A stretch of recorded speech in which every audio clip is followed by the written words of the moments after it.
ঘটনাটা আমার স্টুডেন্টে ফোন করছে, আমি তো ছেলের লোক আসলাম, মেয়েরা কামতাছে, আমি লোক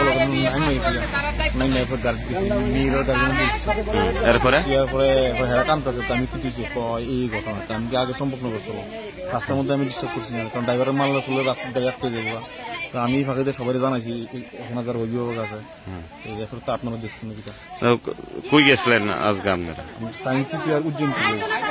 এটা কি এডুকেশনাল ট্যুর ছিল? হ্যাঁ, এডুকেশনাল ট্যুর। তো ড্রাইভার আর কন্ট্রাক্টরে কি করছে? ড্রাইভার কন্ট্রাক্টর তো কিটা করছে, তো এখন আপনারা আসো, তো মেয়েরা আসে জিজ্ঞেস করুন।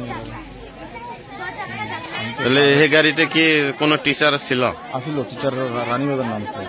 তারপরে নামানোর পর থেকেই মানে এই ঘটনা ঘটছে। তখন আমি জিরিনি, আমরা গাড়িটা আগে আসলো, ছেলেরা গাড়িটা আগে আসলো, জিরিনা থানার সামনে আমার ফোন করছে, পরে আমি নেমে গেছি, না মেয়ের লোক আছে, মেয়ের জিরিনা থেকে সম্পর্ক পর্যন্ত এখন তো আপনারা ঘটনা দেখছেন।